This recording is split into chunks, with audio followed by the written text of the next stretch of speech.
जो एक रंगा फटूर से साथ हार गया, उसके लिए तू पैरवी करने की कोई जरूरत नहीं है। अपने भारी जुलूम के देवनाथ लगा पत्थर पुष्कर के साथ मैं जुआ बैठ के सारा राज पाटेरी हे नारी, अपने जुआ में बैठे से पहले ये सोच लिए कि हमरा दूगो छोट छोट बच्चा है। अच्छा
और 2 वर्ष की अज्ञातवास मिल गया है।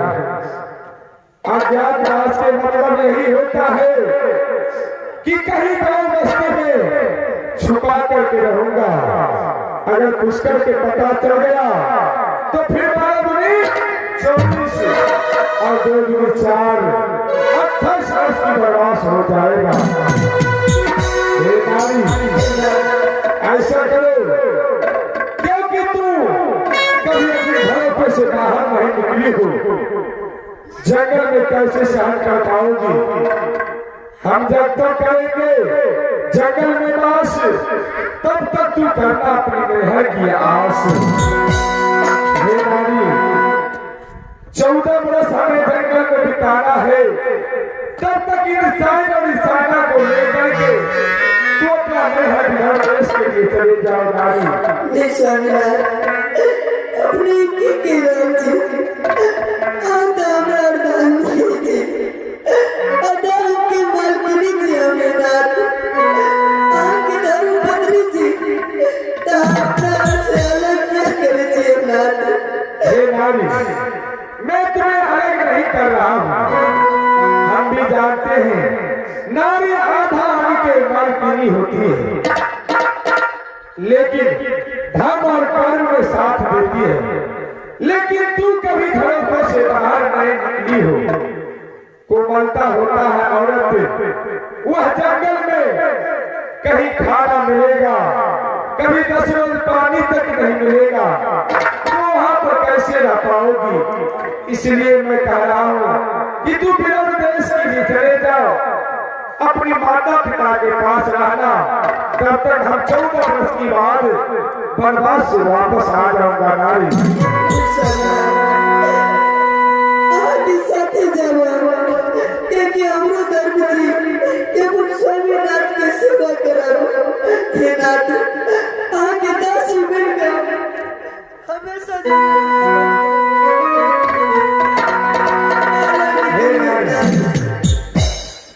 तुम हमारे साथ रहो या ना रहो, तुम्हारी जगह हमारे सीने में है नारी। तू कहीं पर होगी, तुम्हें कोई चीज की दिक्कत नहीं होगा। हे नारी, तू इन सारा रिसाला को लेकर के विदर्भ देश में चले जाओ।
ठीक है नारी, अगर तुम कहती हो तो मैं जरूर ले जाऊंगा। नारी की भी धर्म होती है जो पति के दुख सुख में साथ दे। जैसे तुम कहती हो रामचंद्र भगवान जो वनवास गया तो सीता महारानी को साथ में ले गया, उसी तरह जो मैं वनवास जाऊंगा तो तू मेरे साथ रहोगी। ठीक है, ऐसा करते हैं कि हम और तू जंगल चले जाते हैं और इंसान को मंत्री को बुला करके मंत्री को साथ लगा करके विधान देश के लिए भेज देता हूँ नारी। जब तक हम दोनों व्यक्ति 14 वर्ष बिताएंगे तब तक इंसाना अपने ननिहाल में रहेगी।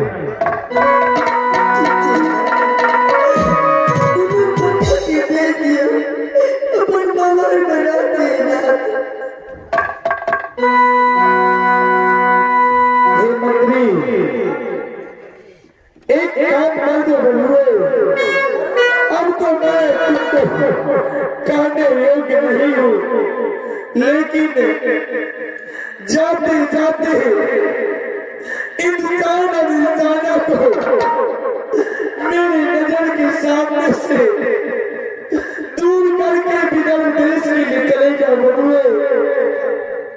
और राजा साहब को वहां बोल देना कि राजा नल को 14 वर्ष की वनवास हो गया है, तब तक यह इंसाना को देखभाल करना बलुए। इंसाना को मेरी नजर के सामने मत लाना, तू लेके चले जा बलुए।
लेकिन धर्म बचा रहेगा तो दुनिया में अमर नाम कहलाएगा।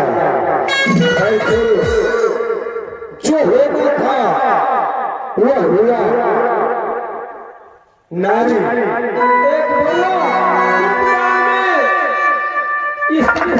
करते हुए 10 रुपया भी है, हमारे पार्टी बउआ को आशीर्वाद दे रहे हैं।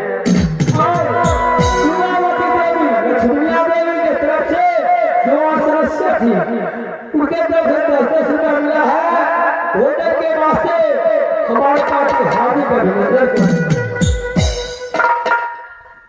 हे नारी, धैर्य से छोड़ो, जो होना था हुआ, ढंग रहेगा तो ऐसा ऐसा राज लाखों आएगा और जाएगा। हम तो जंगल जाना है, 14 वर्ष बिताना है, किसी तरह जंगल में रहना है। हे नारी, लेकिन जाते जाते एक बात याद आया, अब 14 वर्ष में जंगल में प्राण बचेगा या नहीं बचेगा। कुंडलपुर नामक एक बस्ती है, उसमें मेरी बहन बस्ती है। जाते जाते मैं अपनी बहन से मुलाकात करूंगा और उसी की यहाँ से जंगल चले जाऊंगा। नारी, तुम्हारी क्या इच्छा है, क्या इरादा है, कहती सुनाओ नारी। हे स्वामीनाथ, हालत में जब तब हो सके अंत में नहीं पहुंचना। हे स्वामीनाथ, कुछ सनेश्वरी कुछ भाव वगैरह जब तो बस अपना सके नहीं पहुंचने ही नाथ।